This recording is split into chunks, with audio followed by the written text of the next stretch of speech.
Yeah, there's a Sherlock Holmes. There's something streaming at the Pratt today or something. Yeah, it's been good. Excellent. Yeah, hopefully the YouTube live video stays up. So, because I've already missed some of it. Usually they'll keep it up for at least a little bit there. I hope so. Go. Another one coming in. All right, so I'll just keep letting people in as we're going. Welcome everyone to the November 5 Miles from Anywhere meeting. And this will be a great one. Very excited to have J.R. Campbell and Charles Prepolec with us. We're going to do a Q&A session after the announcements.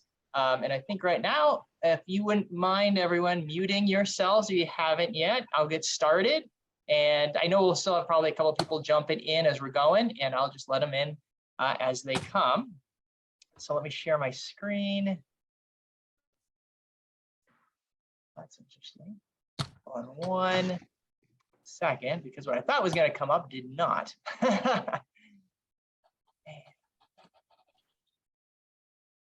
There we go. All right.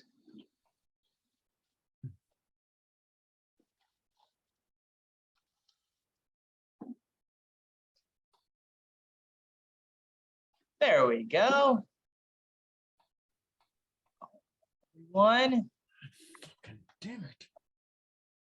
Okay, so here we are. So we're going to start with announcements, as we always do. Then we'll do our Q&A with Charles and Jeff, and then we'll end with some discussion.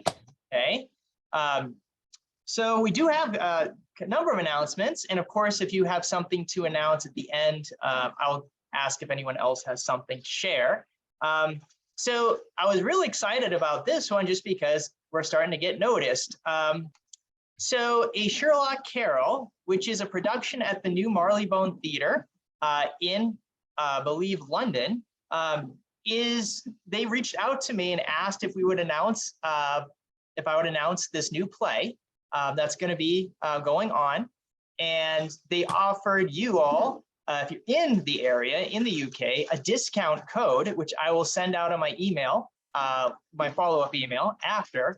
But I thought it was cool that we're getting noticed, that this company reached out to us, asked if I'd be willing to share it with you guys. So here's the plot. It says, 3 Christmases since the Reichenbach Falls, Sherlock Holmes has little appetite for mince pies or for solving crime. Wandering through Victorian London, he meets a grown-up and not so tiny Tim Cratchit, who implores him to investigate the mysterious death of his reformed benefactor, one Ebenezer Scrooge. An impossible murder, a threatening letter, and a missing diamond. It's just enough to intrigue the great detective. But it's a dark and treacherous Christmas Eve.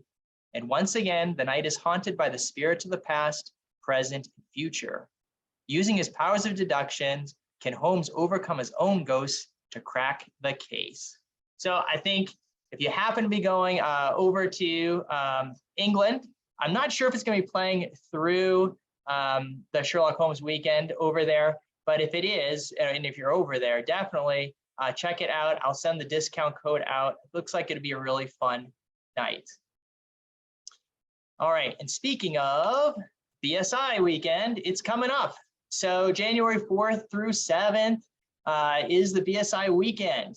And if you go to the BSI weekend events website, it lists all of this and more. I'll hit the next slide, I'll show you even more. But a couple of key things, a lot of this is open to everyone. So while the dinner is closed and is invitation only or only to BSI members, there's a ton of stuff out there that's open to everyone. We've got the Ash Wednesday get together, which is always a blast. On Thursday at the Mysterious Bookshop. So Thursday and Friday have events at the Mysterious Bookshop. We've got the Doylean Honors on Thursday. That would be for the winners of the Doylean Awards. And of course, Friday, Otto opens out the Mysterious Bookshop, does a big open house. It's a lot of fun. And if you've never been there, go, you'll get lost and you'll lose thousands of dollars and it's worth it. Guarantee you, it's worth it, okay? And then the BSI Distinguished Speaker Lecture is that Thursday night, and that is open to the public as well. There's the Literary Agents Annual Meeting, which is via Zoom. That one is done by the Doings of Doyle folks. It's a lot of fun. Okay, they brought back the William Gillette Memorial Luncheon, which is also a really nice lunch that's again open to everyone. Unfortunately, Gaslight Gala is once again on hiatus for 2023. That is a really fun alternative dinner to the VSI dinner. I hope that they bring that back at some point. And then the Merchants Room on Saturday, Brian and I will have a booth for our table for Belanger Books. If you are there, we'd love to have you stop in. We're going to have a bunch of our authors doing book signings. Okay, hopefully Charles will stop by and sign some Gaslight Ghouls copies. It'll be a lot of fun. And there is the BSI lunch reception. That one sold out last year. So if you are interested, you want to get on early. The dinner that Saturday night, Lost in New York with a bunch of Sherlockians, is another real treat. It's a lot of fun. And then the Ash Brunch on Sunday. So if you are in New York or can get there for that weekend, there's a ton of fun events. Even if you don't get are not able to go to the actual official BSI dinner, there's enough there to keep you really busy. And if you can't get to the dinner and you can't get to New York, Brad Kiefhofer is doing his Zoom and BSI Dinner Eve for the rest of us again. This is, if you go to his Sherlock Peoria website, you can learn all about this. It's online alternative festivities to the BSI dinner. I didn't make it last year because I was at the dinner, but people I talked to said they really, really had a fun time going online and enjoying it. And it looks like it'd be great. And even if you are going to the dinner, there's plenty of time after the dinner to hop on and join in the festivities. So pretty cool. All right. And I do have one last announcement. I'm just going to switch gears here for a second, and then I'll come back to the slideshow. Because I did want to note that one of the authors in the Gaslight Ghouls book, which we'll be talking about today, is in the hospital. James A. Moore is a very, very famous author. And Christopher Golden, another very famous author. If you like sci-fi, horror, mystery, these guys are very big authors. And you can donate to him. He's in the hospital. And anything you can give. I won't go into too much detail here, but I'll send this out when I email the group. And you can read kind of about the situation there. I believe, and so if you can give, please consider it. He's a great guy. He's a phenomenal author. And it's really sad. He's had a rough several years, and we all wish him the best. Okay, going back here, were there any additional announcements? If you have an announcement, you can unmute, because I can't really see the chat right now, and you can say something. Oh, Shayna? Hi, just wanted to remind everyone that the Ash Luncheon is next week, Saturday the 12th. Unfortunately, registration for that, I believe, ended on November 1st, so I don't think they're selling any more tickets. But I just wanted to refresh everyone's memory. That's a thing that's happening soon. All right. Thank you. Anything else? Okay. All right.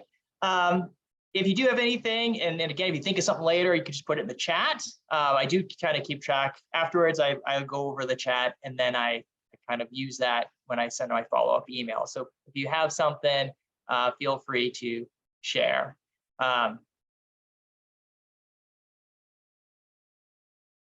Okay, so now comes the fun part. We're going to do our Q&A with J.R. Campbell and Charles Prepolec.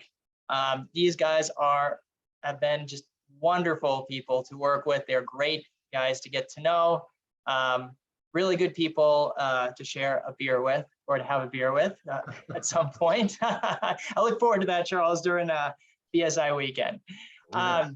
So I want to start with J.R. Jeff Campbell, and Improbable Remains is his all-new Sherlock Holmes book, which I hope to talk to him a little bit about today. So he is a Calgary-based writer and editor. His short fiction has appeared in numerous anthologies, including A Study in Lavender and Challenger Unbound. With Shannon Allen, he has edited the anthologies By the Light of Camelot and The Astronaut Always Rings Twice. And with his brother-in-arms, Charles Prepolec, he has edited the anthologies Gaslight Grimmery, Fantastic Tales of Sherlock Holmes, Gaslight Grotesque, Nightmare Tales of Sherlock Holmes, Gaslight Arcanum, Uncanny Tales of Sherlock Holmes, Professor Challenger New Worlds, Lost Places, and Gaslight Gothic, Strange Tales of Sherlock Holmes, and now also Gaslight Ghouls. A new collection of his short fiction, Improbable Remains, here we are right there, is now available from Weird House Press. And then, all right, Charles Prepolec, BSI as the Man with the Twisted Lip, is co-editor of 4 previous Sherlock Holmes fiction anthologies with J.R. Campbell, okay, which we just mentioned, and also the Professor Challenger book. He's also was co-editor with Paul Kane of this wonderful book, Beyond the Rue Morgue, Further Tales of Edgar Allan Poe's First Detective. And I highly recommend Jeff's work and Charles's work. This book in particular is one of my faves. So really great book. He did that one for Titan. At the turn of the century, he served as news editor for late actor Christopher Lee's official website, a speaker and frequent contributor to Sherlock Holmes related nonfiction books, journals, etc. And Gaslight Ghouls is his first anthology with Belanger Books. He resides with his wife, Chris, and his cat in Calgary. And so we give a warm virtual welcome to Charles and Jeff. And let me end the sharing. Oops, sorry. Usually I can just exit out. Oh, why do I always have this issue? Okay. And there we go. All right. So Jeff and Charles, if you would unmute. So here's how it'll work today, guys. I'm going to just ask them some questions. We'll see how it goes. I sent them a list of questions in advance, but as you know, these things can kind of go back and forth. And of course, I'll open it up to the floor for questions as well as we're going through here. So let's give a virtual applause to our speakers. It's great to have them with us. And I'm going to go to the speaker view here. Cool. All right. So my first question for you gentlemen. So where did this whole, so you got this Gaslight Sherlock Holmes series, you got this horror of Sherlock Holmes. Where did this happen to come from? And kind of how did you guys come about creating it? Who'd like to jump in first? Why don't I start with this one? It takes us back a little ways. Gaslight Grimoire, or the Gaslight series, didn't start out as the Gaslight series. What we initially did, it was somewhere, I don't know, late 90s, I think Jeff and I were looking for some project to give something back to the Sherlockian world. I mean, that's the point of doing any of this stuff. There's no money in it, so you do it because of the love, right? But what we decided, I mean, I'd been messing around. I thought artwork would be the way to go. I did Christmas cards, did images, that sort of thing. But it wasn't really cutting it. I was on the hounds of the internet at the time. That was our biggest mode of communication in the Sherlockian world. And well, we just wanted to do something. We thought, okay, why don't we produce a little fiction journal or something? And so what we did was put out a call, basically out to the houndsell going, who wants to write something? And part of what we did was, I threw out a little bone, actually. I threw out a line saying, I'd been reading The Case of Lady Sannox and a bunch of non-Sherlockian Doyle. And I put out a call on the Houndsell, and I was thinking, oh, I basically written an opening line to what if Sherlock Holmes was investigating the case of Lady Sannox. And Peter H. Wood, the late Peter H. Wood, a BSI in Alberta, he was Edmonton based at the time, he jumped in and basically wrote a story on that prompt. So Jeff and I were looking at all this and kind of going, well, you know, we could do a journal, maybe something monthly, something regular, something whatever. We were very optimistic, apparently.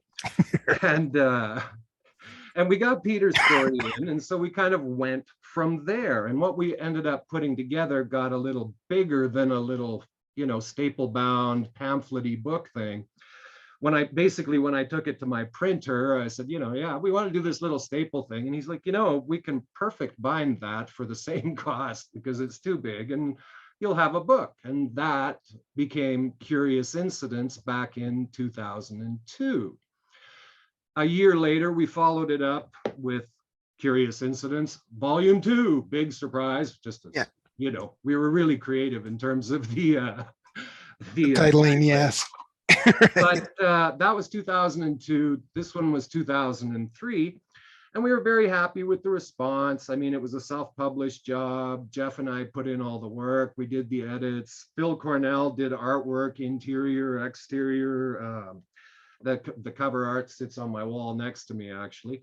And it was just a fun little sort of, you know, let's do some Sherlockian stories by Sherlockians, for Sherlockians. We had Peter Calamai in there and a few other friends and such, and others who have gone on to write in the Sherlockian world a little more. I mean, there was Ron Kelly, I think, and can't remember who else. Regina Stinson had a story in there and a few others. Anyway, that was fine. We did those for 2002, 2003. And then we were kind of humming around going, well, you know, it'd be fun to do something a little more professionally oriented. And my reading and my tastes, of course, had changed. I was reading a whole lot of horror fiction at the time, was heavily involved with the Ghost Stories Society run by Christopher and Barbara Roden, I think, and the Arthur Conan Doyle Society.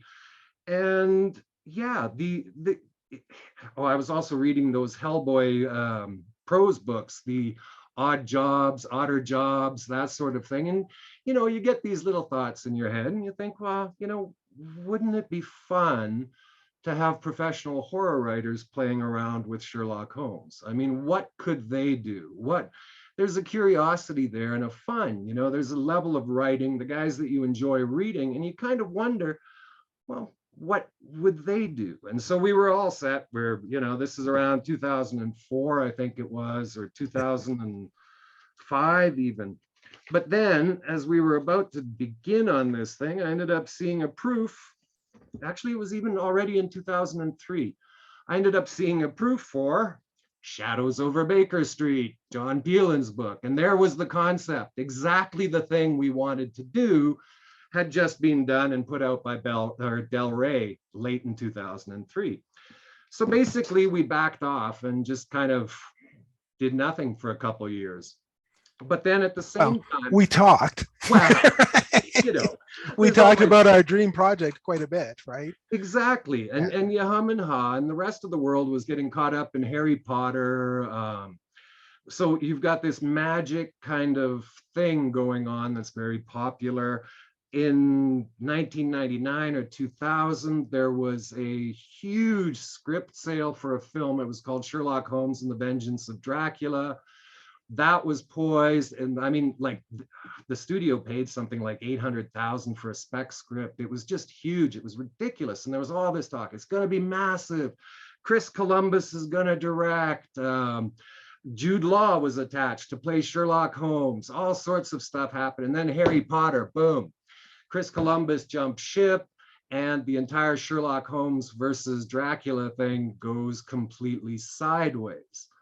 But then as the years pass, there's other noises start coming up. It was, I think, 2006 that we first heard that there would be what would become the Robert Downey Jr. film was being promoted or in the planning stages or announcement. And then suddenly, okay, it's like, all right, it's been 3 years since that Shadows Over Baker Street. And frankly, we can probably do just as well or better and do something a little more energetic. And that's when we turned back towards doing what would become Gaslight Grimoire, which was intended to be Sherlock Holmes fantasy and kind of horror. So, but at this point, we were no longer interested in doing the self-published thing. It became a case of, wow, if we're going to put in the work, we're going to work with professional authors. We'd like to see a professional publication go out. And I think it's at this point that Jeff brought up Hades Publications here in Calgary, which is Edge Books. And Jeff arranged, I believe, we had a meeting with Brian from Hades. He pitched it, Jeff set it up, and then we ended up getting together with Brian. I think we were in like a Tim Hortons or something. It was a Tim Hortons, yeah. A coffee shop, and we're all sitting there kind of looking at each other going, well, what do you guys want to do? What do you, pitch meetings are always, kind of awkward and bizarre. Yeah. But it went very well though, right? And I think part of that was putting those two curious incidents before him and saying, well, we've done this is what we'd like to do, right? And we'd like to do, and we know we were very conscious at the time that Edge was a science fiction and fantasy publisher, and we were doing a Sherlock Holmes book, and they weren't sort of a natural fit. But having that World Fantasy Convention coming up in Calgary in 2008, they were very much, and the theme of that particular convention was fantasy and horror. And we thought, well, what a great place to launch a project like this. And the publisher was on board, and we got started. well, yeah, exactly. That was the thing. We did get started. Basically, we plunked down the two curious incidents, that we want to do this, but with horror, and we want you to pay for it. Yeah. That was, and the fact that this actually flew and ended up becoming a fairly lucrative thing for Edge. It was bizarre. The timing was perfect. Everything was going on. We were looking at the authors we wanted to work with. Like in Shadows Over Baker Street, I think one of my favorite stories, one of the best ones I thought, was by Barbara Hambly. So of course we went to Barbara Hambly. Mm-hmm. And then it turned out she became guest of honor for the World Fantasy Convention that year that we launched in 2008 in Calgary. The logo for the conference was a dragon wearing a deer stalker. I mean, yes. Everything lined up so beautifully for that book, right? And then we had the launch coming, we're launching the book, and then the Sherlock Holmes movie comes out. And that was November 2008 that we had the launch at World Fantasy, and things just kind of took off. And yeah. The book did incredibly well. I mean, John Joseph Adams did a knockoff of it for Nightshade Books about 6 months later, reprinting, I think, 2 or 3 of the stories that we pulled for ours. We had Barbara Hambly in that first one. We pulled in, the big coup for us, I think, was Kim Newman, and having the first of his Moriarty and Moran stories appearing in that one, the Red Planet League, which was just so ridiculously fun. Oh. And a story in which Sherlock does not actually appear, right? Yeah. That's one of those fun things that you're doing. Right. You're putting together a book and you get a submission or a story that doesn't actually have Sherlock Holmes in it. But it was so in the world of Sherlock Holmes that you couldn't say no. I mean, it was such a fun story, and it was right along our theme. I mean, it was just awesome, right? But the other big element of it was we talked about giving back, and the things that had influenced us when we were first coming on to the project. There were things like, Martin Powell had done the Scarlet and Gaslight stuff. I've always liked the Holmes and horror, the Lauren Esselman, the Sherlock Holmes and Meets Dracula, the Dr. Jekyll and Mr. Holmes, the Fred Saberhagen Holmes or Vampire series. And it was a case of just going out, and we did surprisingly well for a couple of unknown guys with that first book. Pulling in Chris Roberson, who's been co-writing a whole bunch of stuff for Hellboy with Mike Mignola since then. Bob Madison's Red Sunset was just a fun little 40s set vampire zombie thing. That was just, it was great. We were able to work with a lot of folks that we had a lot of respect for and enjoyed their stuff. Bringing Barbara Roden in, it was good stuff. But the biggest part about the launch, the most interesting element, since we are World Fantasy, is there were authors from all over the world here in Calgary. And, you know, you can corner a guy in the bar and go, hey, I want you to write a story for me for our next one. Because as soon as we launched that one, we knew there was a second one coming. The book sold incredibly well for those guys. Edge turned around, said, yeah, we want another one. We want it out before the Robert Downey one. And that led us to Gaslight Grotesque. And in that one, you know, the guys that you're sitting around with in the bar at World Fantasy Convention became the backbone of what would become Gaslight Grotesque, the second book in the series that came out in 2009. And yeah, that was the first time working with Stephen Volk and Mark Morris and Simon Unsworth, right? I mean, we had that was a very fun convention. Right? Oh God, yeah. It was fun meeting a whole bunch of these great authors. I mean, it was a new thing for us too, and it's a different thing to be sitting there in a bar and going, "Look, I can give you work." Yeah. As I buy you a beer, and yeah. Would you like to write one of these stories? So that led us straight into Gaslight Grotesque the next year, right, Jeff? And yeah, no, that was I think that was our quickest turnaround for this second anthology. But it was like you said, everything was just lining up, and to not do it would have been, you know, like nuts. everybody was after it. So, you know, your publisher's pushing you, everything that you've seen popping up in the pop culture, like the films and the whole bit. Like, I mean, it was just time for that, right? That's exactly what it was. It was about doing the kind of stories that we wanted to get out there. We wanted to, you know, that Holmes horror, magical fantasy thing. That was the 2000s, that early part of the decade, or most of that decade. As I said, with that Harry Potter domination, there's an interest there, and that's basically what we really played on. And for us, and for me personally, I mean, I love the authors that we get into these things. I love reading their work. These guys there's some amazing stuff that's come out of these. So it's a whole lot of fun. Mm-hmm. And that, of course, you know, then at that point, that was 2009 for Gaslight Grotesque. I think we moved into Arcanum in 11. Yep. Yeah. With Arcanum, and that's when we shifted cover artists, where we'd had Timothy Lance on the first two books, fantasy artist, great one. Jeff dug him up, and I was so impressed. It was one of those, oh well, we may be able to sell the concept and stuff, but I'm sure the publisher will pick the cover.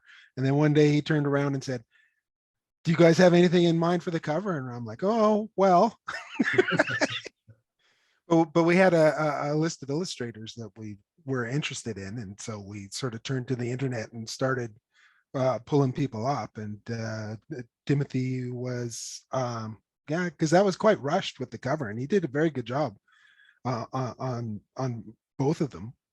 You know, we had a little bit more time because we'd worked with him before on the second. But boy, when Dave came along with that cover. Well, and that's the thing too. Like, the Dave connection. We'd been working with Chris Sakara. Like Chris Sakara had submitted a story for the first one, and Phil Cornell, of course, did the art. And with the Australian base, they were connected with Dave Elsey. And it was somewhere along the lines, somebody said, "Hey, maybe Dave would like to do a cover for you," and because he'd been doing the covers for their Sherlock Holmes Dark Detective comic that Phil was doing interior art for. Yeah. And so those were just lovely. Those were great covers.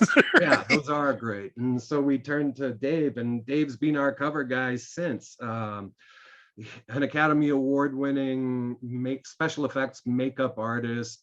And the guy does this stuff in Zoom. Sorry, what the hell was it called? Oh, I can't remember what the digital painting is. Not Zoom. Jeez, my brain's completely gone. I can't remember what it is. A ZBrush. I knew there was a Z in there somewhere. And he just pops these things out, and they're just amazing, mind-blowing. It's incredible artwork. And that brings us to the Professor Challenger book, which was that's 2015. And again, it was a case of we wanted to do the Professor Challenger book much earlier, 2012, actually, the 100th anniversary of the publication of Lost World. Yeah, no, we've been kicking that back and forth as a dream project for a while too, right? Yeah, one of the fun ones, but it's a tough one, and it was a little bit harder to sell simply because you don't have the cachet from Challengers you have for Sherlock Holmes, obviously. But again, when we tossed that out there, it was just sort of, hey, Dave, you want to do a cover for us for the Challenger book? And he's like, sure. What do you want on it? And I'm like, I don't know, some sort of big dominant Professor Challenger, very Winston Churchill-y looking sort of thing. And oh, he should vaguely look like Brian Blessed. Couple days later, I get this JPEG in my email, and he's like, "How's this?" And I'm like, "Oh my God, there's vaguely like Brian Blessed, yeah, just vaguely." I'm still kind of amazed we never got sued over that, but still, it's still one of my favorite covers. I love that thing; it's ridiculous. And the Challenger book itself ended up delayed a couple years because of interference from the estate, of course. Whereas we didn't have any issues with Sherlock Holmes, we did have an issue with Challenger, not over copyright, because copyright wasn't the big deal, but because the estate had gone out and trademarked Professor Challenger. So we had to play ball with the estate on that one. The publisher was not all that thrilled about it because it meant fees. And so we ended up delayed. But in the end, the book came out in 2015, a couple of years late, but still, it's possibly one of my favorite books that I've ever worked on. There's something about the Challenger stories that, I don't know, it brought out the best in our writers, I think, in some cases. There's so much fun. Volk was at his best. Everybody just really, the Guy Adams and James Goss story, the set of letters back and forth, is just one of these highlights. Just so much fun and so inventive and creative. And then we just, yeah, that was 2015. 2018 was Gaslight Ghouls. No, Gothic. Right. Sorry. There's a lot of G's. There is a lot of G's. Yes. I've got a thing for alliteration, I'm afraid, and it bites me on the butt from time to time.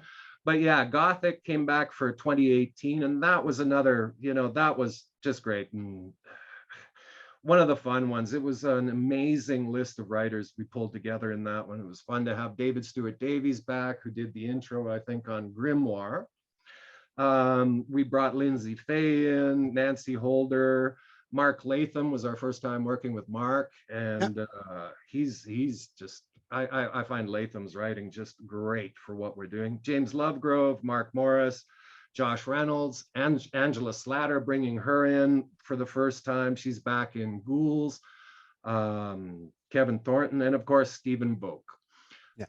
One of our major anchors. So, and that brings us up to date with Ghouls, I think. Yeah, no. I like the way you're talking about, we were messing around with some stuff, and you were messing around with some stuff before we did Curious Incidents. I remember that the journal for the Baker Street Dozen, that was just like, I mean, the layout and everything, like it was just like, it was amazing, right? And it's like, well, we should obviously be doing something, right? Well, it was what I recall when I opened that and was flipping through that and going, wow, this is really like, it seemed very local and stuff. And you were very, oh, wow, yeah, I know, well, we threw this together. And I was flipping through it going, wow, that's amazing. Just like the whole layout, the whole look of the thing. And yeah, and that very much for me kickstarted the I couldn't do Curious Incidents. And then, yeah. And then when the notice came, I remember when I was at a writers group and heard the announcement for World Fantasy Convention, and it's just sort of one of those, well, that would be perfect for us, right? And yeah, that's how we got here. But I mean, the question was, how did you start on Gaslight Grimoire? So I guess I've kind of hammered that one to death. What do we got next? Where else do you want to go with this? Wow, one question took about 20 minutes, guys. Sorry. What I'd like to do is because I see Tim Klein's got his hand up, so I'd like to give him a chance to ask you a question. Maybe open it up to the floor a little bit, and then I've got, as you know, plenty of questions to ask myself, but we'll see how far we get. So Tim, you're on. Thanks. Can you guys hear me? Yep. Yeah. All right. First thing I want to say is thank you for coming out with the Gaslight Grimoire series. I just got your latest Gaslight Ghouls from, can't remember if that was on Kickstarter that I got that or how I got that one, but yeah, it came with the cards and everything. So thanks guys for going in a direction that Sherlock, hadn't really been explored, I guess, infinitely into, except for maybe I think there was a Sherlock zombie comic series there that I have, and some other things. But anyway, thanks for going in that direction. What's next? That's a good question. And hopefully you guys, since Robert Downey Jr. or the Hollywood people have kind of let us down on some movies, why don't you guys explore, I kind of did a talk one time. It was actually on Sherlock as a woman, but I painted him as being a superhero. He was like the first. I have an old Jack the Ripper poster that Sherlock and Jack the Ripper, the Study in Terror film. It says the original caped crusader. Y'all are probably familiar with that, but that might be fun to take him in that kind of direction. I don't know. You kind of mentioned it, but actually my question is, it's what was the convention now that you guys had with the dragon as Sherlock Holmes on the World logo? Fantasy Barbara Convention. Hamby, it was a guest. Yeah, World Fantasy Convention. World It's held okay, I'm very annually familiar on with them. actually this weekend, I think, in New Orleans. Yep. Oh, really? Wow. Yeah. So when I was younger, I had read a series of magazines and books called Whispers. I don't know if y'all are familiar with that. It won several World Fantasy Awards. I guess that was back in the 80s.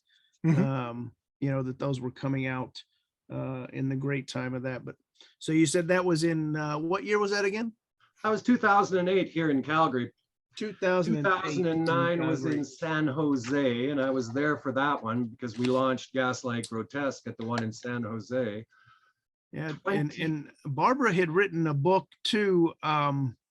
It's on my shelf over here somewhere. On the inside flap, she wrote that it was in the time of Sherlock Holmes, like it was an error.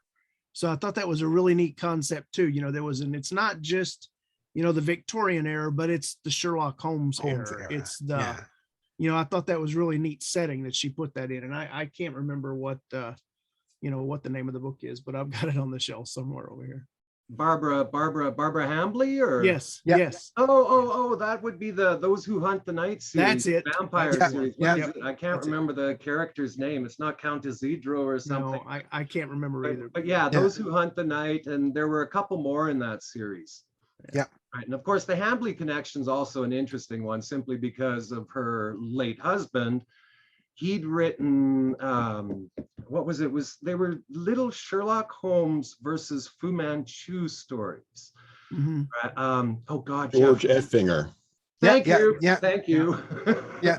I was just struggling looking for the last name for George Alec Effinger. Yeah.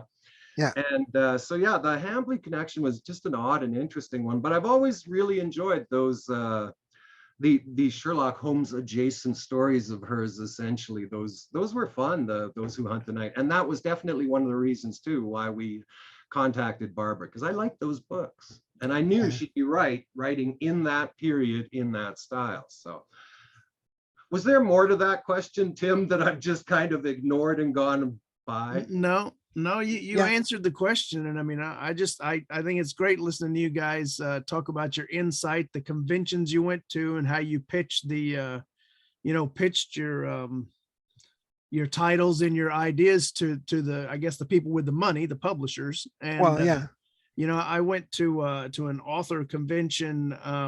It's called the Southwest Mystery Writers Convention back in the 80s, and got to meet a bunch of famous authors and things, and it was it was wonderful. I had never that was my first foray into to authors and conventions, and let me tell you, it was a blast. It was a really great time. So that's great. Yeah, I've always found I enjoy myself. I mean, I spend far too much time in the bar just chatting people up, but it's but that's part of the attraction of the convention. The panels, right? Keep the panels. Give me the dealer's room in the bar and I'm a happy camper. Yeah, exactly.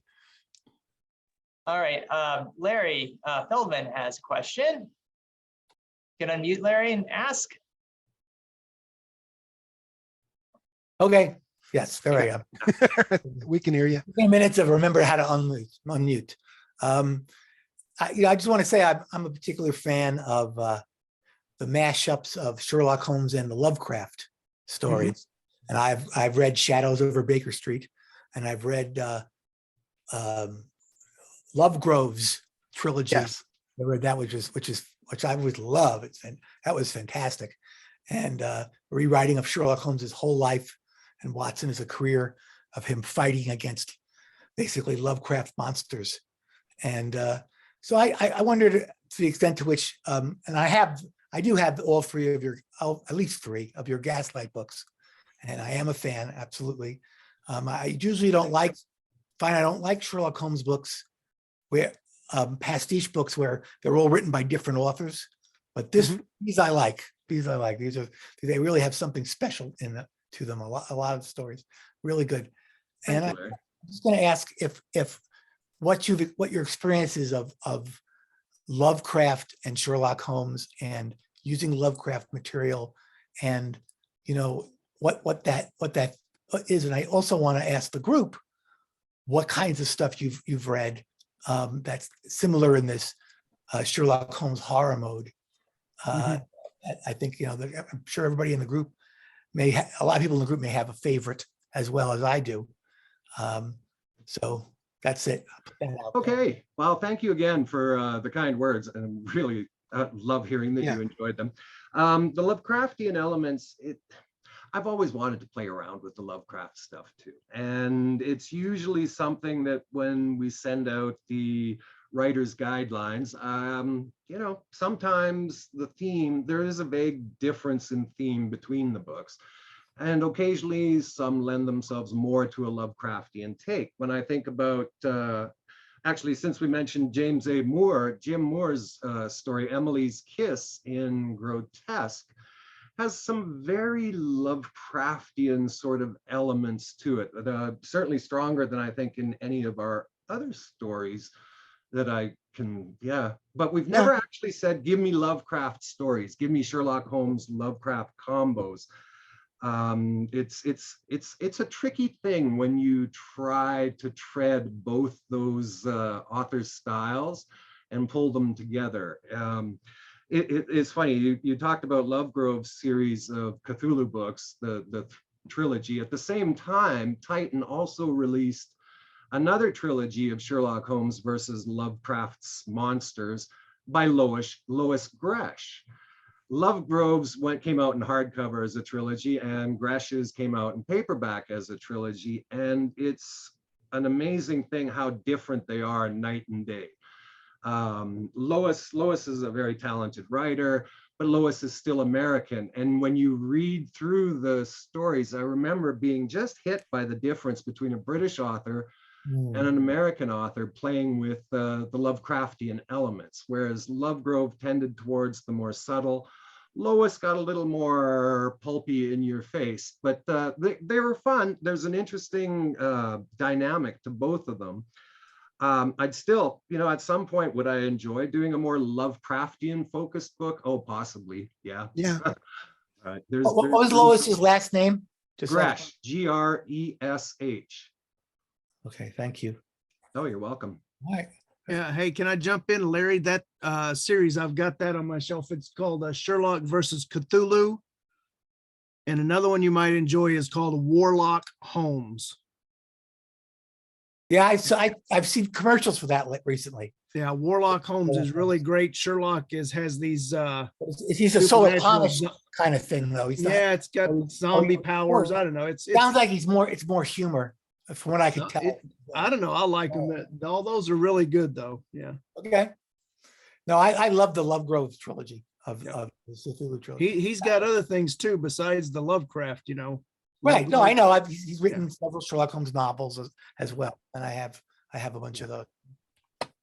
Absolutely. Yeah, it's weird finding themes for the anthology, because you want something that's broad enough. I mean, the Lovecraft one makes a lot of sense, right? But I don't know. Like for Gaslight Ghouls, where we were very much focused sort of on folk horror. Like I find you can't just say, oh well, let's just do a horror anthology with Sherlock Holmes, because it's not specific enough. The collections tend to be sort of all over the board then, but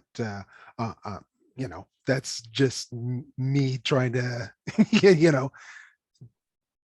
justify what I have done and continue to do.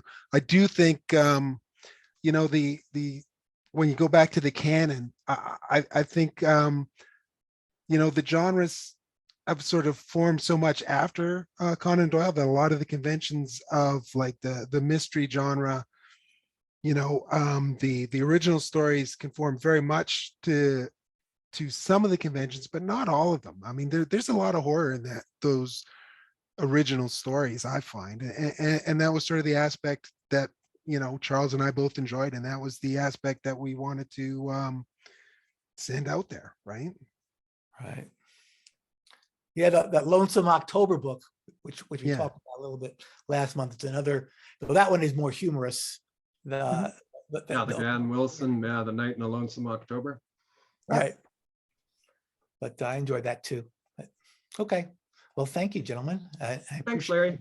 Thanks, Larry. It's always fun to see Charles, you know, the database man. You know, that guy did the database on all the Sherlock Holmes pastiches. The guy who did the database on the Sherlock Holmes pastiches was a guy by the name of Philip Jones, wasn't it? Yeah. Yeah. Oh, okay. Yeah. Yeah, Phil yeah. Jones. I never did them, but I Okay. All right. remember hosting it on the Baker Street Dozen website for a while. Yeah, Phil Jones was the guy Yeah. who put all those together. Okay. He was amazing. That spreadsheet was amazing, right? I Yeah, was just so anyway. impressed with that. But yeah, So I wanted to jump in and with lots of questions, but just to make sure we have time, one of them I definitely want to get into is you gentlemen have had a great friendship. You published some amazing books. What's in the future? I don't know. You're our publisher. You tell me. yeah, no, I mean, I'd certainly like to continue the books, continue doing the Gaslight books specifically, but other books as well. I'm having sort of it's been sort of an extraordinary year for me book wise, just in that there's been a few projects that have come to fruition this year. It's kind of strange when you've been working on different things for a while and they all come together at the same moment.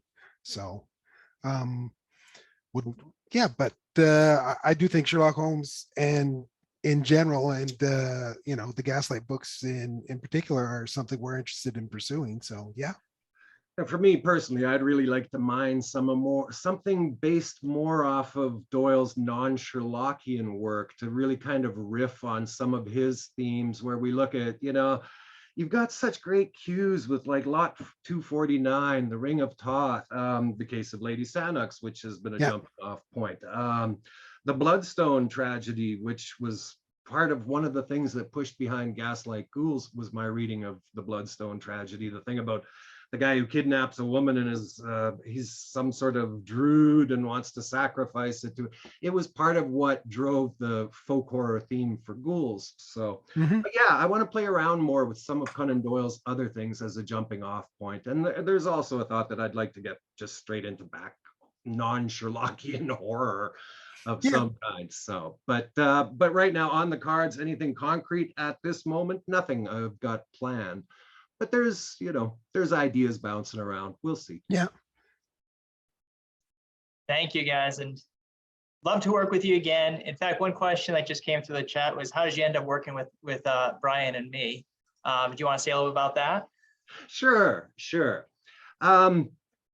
We'd worked with Edge for the better part of a decade, obviously, and things were changing with the way Edge had structured their entire process, what they were doing. The company had kind of was slowly winding down to a degree and going back to their roots of science fiction and what have you. So we were looking around. I mean, we likely could have done another one with Edge, but I didn't really want to. So we started feeling around for who might be a good fit for us. And of course, with what Belanger Books has been doing with the sort of the worlds of Sherlock Holmes and H.G. Wells and the occult detective books and everything else, it just seemed like a sensible fit. So one night on a whim, send off an email going, hey guys, you want to be the new home for the Gaslight books. And it kind of went from there. The answer obviously was yes. So, Yeah. and that's how we ended up at Belanger Books. I think it's a really good fit working with a Sherlockian press rather than a science fiction and fantasy press. So it just seemed like a natural fit. I mean, there's nobody else out there that's doing the sort of thing Belanger's doing. So. Yeah, no, very much so. I mean, I remember we were going through and going, well, what sort of publisher would we be looking for? So, and there you guys were. So fit the bill. Yeah. Thank you. And you guys have been wonderful to work with, and you always have a home at Belanger Books. And just real excited to work. Keep the series going.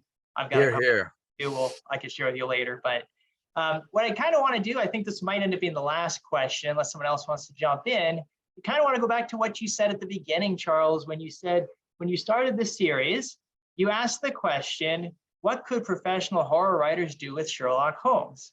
So I kind of want to hear from you guys. What did they do? What do you know, we heard a little bit about Lovecraft. What are some like kind of cool stories? I know they're all awesome. I know they're all wonderful because they are, but what are some that just kind of just leap to mind right now? And you're like, oh, this one was great, or this one was different this way. One of the biggest things for me, one of the great joys out of all this is seeing the writers that we've worked with spin out and do more from the material. Like we had Willie Meikle in early on, and Willie's done some just amazing stuff. He's milked the Sherlock Holmes and horror aspect to the nth degree.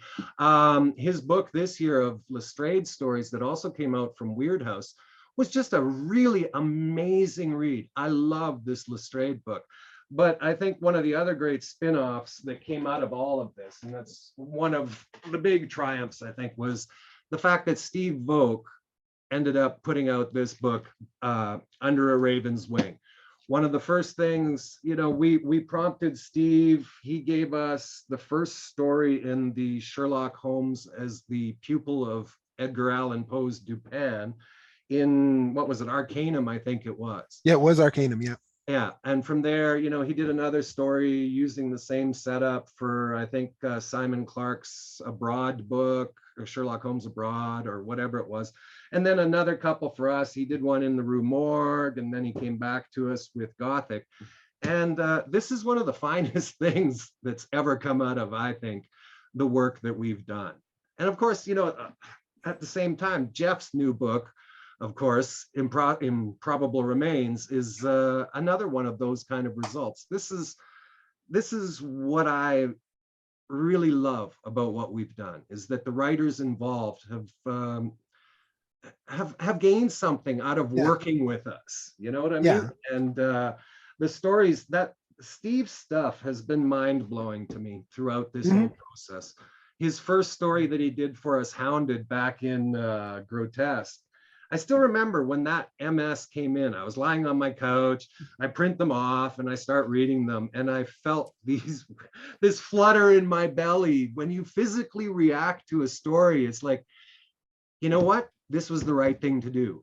This is why we did it. Somebody else got what I'm after. And that moment when you just sort of realize, yeah, this was a good idea. This was brilliant. This is, well, yeah, it sparks off the other ideas. I remember that, and sometimes they don't even appear in the book. I mean, I know we had a submission that did end up becoming a novel, and we both quite enjoyed it.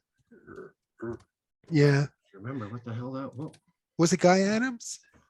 Oh yeah. Yeah, remember that? Guy Adams. And he's like, yeah. We sparked Guy for a story, and he's like, yeah. And then the next thing, he didn't deliver. But the next year, out comes, I think it was Sherlock Holmes and the Breath of God, or whatever it was. It was this novel that used, you know, he had Dr. Moreau in there and all these points. And I will guarantee that the triggers that ended up with him writing that novel was us bugging the hell out of him to try to get a story out of him. But hey, however it works. Yeah, no, and sparking off other, novels and other short stories, and just, I'm with you. That Under the Raven's Wing is just amazing. Very proud of that. I mean, reread it all, and I'd already like it fit together so well is what sort of impressed me was when genius. Stephen came out. It was an unmined thread that needed to be played out, and it's beautifully written. Anyway, me Yeah. babbling about Under a Raven's Wing is not necessary. And I would have to say, Stephen Volk's one of the stories in the new book, one of my favorites. I mean, that story, he's phenomenal. And that's technically his first really straight Sherlock Holmes story. The Oh, rest have all had a different angle, but this one was, I mean, the traditional format. Hounded was Watson inside his head having a psychological breakdown to some degree. Yes. The Poe that and story. Sherlock stuff, yeah. The Poe and Sherlock stuff is a master and pupil setup, but this one is your traditional format for a Sherlock Holmes story. Yeah, it is the first Sherlock and Watson story. Yes. Yeah, that's the first time he really has the two of them together, and I love that story too. And Ghouls, it's a highlight, definitely. We got a question about the book covers from Margie Deck, the new one, but you could probably talk about the series because all aren't they all the same artist? Well, certainly the last three. Yeah. Dave Elsey. That brings us back to Dave Elsey. And again, basically, I just give Dave a rough cue. What I was expecting on this new one was, to be fair, I was expecting to see a complete and total knockoff of the Christopher Lee Wicker Man movie poster, to be honest. When I say, give me Sherlock Holmes and folk horror, I expect to see, the big burning effigy in the background, and I was expecting Holmes in the foreground or something. But nope, Dave, Dave, yeah.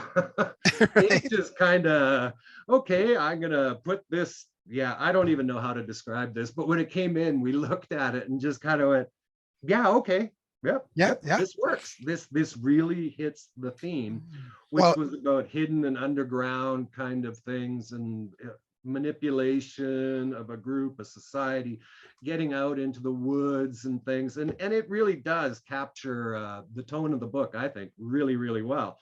Would I have preferred a slightly more obvious Holmes? Yeah, he's the guy with the gun, by the way. And, the beaky nose, thank God for the beaky nose. But yeah, it's a great atmospheric cover. And the work that Brian did here, Brian Belanger, on the design and layout, I was just floored when you sent us the first look at this thing. It's gorgeous. Nice work, Brian. Oh, thank you. It is. I tried to cover up as little of Dave's artwork as possible. Yes, always wise. It is so fun to watch Charles with his movie and art background, because him and Dave just talk in a different language, and it's like, oh, what do you think of this? But they talk so fast too, right? Like it's just like, oh, well, it's this and this. Very, very minimal direction, really. It's kind of like, hey, Dave, just do something. Send me whatever that's vaguely like this. And I have yet to sit there and go, no, that won't do. No. No. Well, I've never had him go back, and I mean, I've had him change some dimensions on things, and we had to change something on the Challenger one. Yeah. Something minor, but good stuff anyway. So, but sorry, Margie, I'm not entirely sure what else to say about that cover, but there you go. Tim, you had your hand up again. Do you want to say one last thing? Just gonna say, I noticed when y'all started that Charles had the Raven's Wing book up there on his shelf. I'm actually right in the middle of reading that. I'm almost maybe 3/4 of the way done. It really is an interesting book, and how, Poe's the mentor of Holmes, but then they do have those conversations in his head and with Watson. It's very interesting how all that's written. And then as far as your new book and the artwork, I've got it, Gaslight Ghouls. Is that it? Yeah, Gaslight Ghouls. I literally just got it in the mail like yesterday. And Brian, you did the artwork for that. Is that correct? No, I wish. Oh, I thought they said that Brian. He did the design work, the layout, the design, how the cover is formatted. And so there is I have a Spanish, maybe Catalan edition of Sherlock Holmes from the, I can't remember, 40s, 50s. I was looking for it on my shelf. It's got that same kind of design on, like, it's for the 5 orange pips, like the KKK. Oh, Yeah, if you on the top front of the Gaslight Ghouls in that one, now their cover, their background is red with black, with those same black spire type hats. Yeah, it's interesting.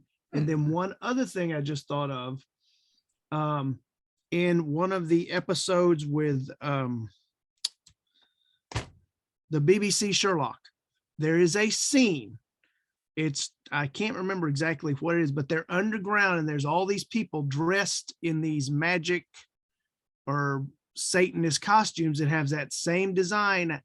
They're wearing those hats and, pointy hats. So interesting how all that comes together. Whoever did do the artwork for that. Yeah. well, I think that we've got our next book then, Gaslight Pointy Hats. I'm not wearing. Or would that one, be I'm too telling you derivative? now. Actually, if the Dave Elsey story, you didn't say that Dave appears on the cover of one of the books there. Oh yeah, there's yeah, Gaslight Gothic. Okay, now I don't know how well you can Yeah, see that. I've got but that one. the back image, there's this sort of masked Jack the Ripper looking dude. Yeah. That was actually Dave's costume that he did for himself. He's a special effects makeup guy, and 1 year that was the costume that he created for his Halloween party. He's had these amazing Halloween parties, I hear. And so that was essentially a photo of him that he ZBrushed. Really, he put himself on the cover of the book. Yeah, I just had an idea. What about Sherlock and some Masonic or Illuminati and a treasure hunt kind of a thing? Is that too far-fetched, maybe? I don't know. Anything's possible. I don't know about a national treasure kind of story, but hey. Sorry, Nicolas Cage. Yeah. Kind of, I don't know, not necessarily a Dan Brown feel, but you got Dan Brown, National Treasure. You could maybe do. Well, of course, we have to ponder everything over a couple pints of Guinness before we make any decisions. Sounds like a great idea. That's the only way the brain works. I mean, Absolutely. Ladies and gentlemen, I'm sorry to say that we have run out of time, and I do try to keep as close to an hour as possible. We always go over, which is fine. Gentlemen, thank you so much. Hey, there's one more new book out there I wanted y'all to be aware of. Oh yes, that was our last month. That was our meeting, was on the Monster Fest. I missed that one, but that's a new good one too. Yeah. We had several of the authors on, including myself. I have a piece in there. And it was fun. It was a lot of fun. So if you, when I send out the the link for this one, you can always go back because I have it on our YouTube channel. You can watch last month's. It's great. But thank you all for, thank you, Charles and Jeff, for being here. Let's give them a round of applause again. That was a lot of fun.